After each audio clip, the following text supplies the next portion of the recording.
Pag-usapan pa natin ang comprehensive sexual education kasama si Mobile Journal Merymon Reyes. Merymon, ano ba ang nag-trigger? Bakit pumunta dito sa ating bansa ang ilang miyembro ng parlamento mula sa Europa para sa sex ed? Actually, Pops J, 2 decades na ginagawa talaga itong mga tours, yung study tours ng Philippine Legislators Committee on Population and Development. So, every year may mga bumibisita, pinag-aaralan yung sistema, tapos may exchange of idea, information, lahat.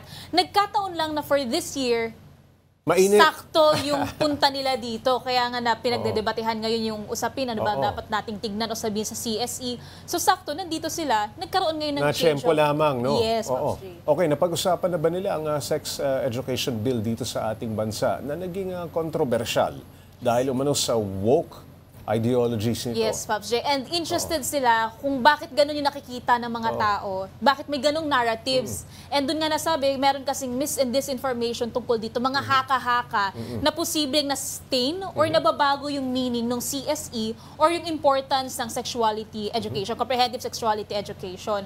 Kaya kailangan mai-correct daw to para mas magets ng lahat how it's gonna work, how it's going to be appropriate sa Pilipinas. Kasi hindi naman international standards ang gagamitin eh. Ia-apply siya sa Pilipinas base sa kung ano yung nangyayari sa atin. So in return, yung effectivity, may possibility talaga. Doon sa report mo, Merymon, talagang binanggit pa nung isa sa mga speaker, resource person. So napag-usapan rin ang separation of church and state. Bakit daw mukhang mas maluwag ang simbahang Katolika doon sa Europa kumpara dito sa ating bansa pagdating sa sex ed? Actually, nabanggit nung representatives from France na nagkakaroon din ng clashing sa kanila ngayon tungkol dito sa CSE. Pero ang nasabi naman ni Honorable Joanna from Poland, Catholic country sila, ang Poland. Pero sa kanila kasi, kahit magkaiba-iba daw ng parties, ng political ideologies, pag pinag-usapan na raw yung karapatan at safety ng mga bata, lahat daw yun parang wala. Pare-pareho tayong isipin natin yung kapakanan nila. So, ang umiiral doon, ano ba yung para sa welfare ng bata? So, we're going to work all together for this. So, sa kanila,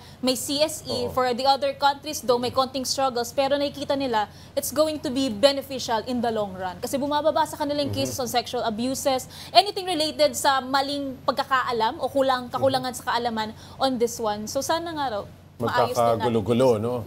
At hindi may implementa, yun ang punto nila. Ano raw ba ang pangunahing layunin? Bakit isinusulong itong sex education bill? Para mabuo, Pops J, yung systematic na pag-iisip, awareness at knowledge ng mga bata. Wala ditong tinuturo kung paano mo dudungisan, paglalaroan o dudumihan yung sarili mo.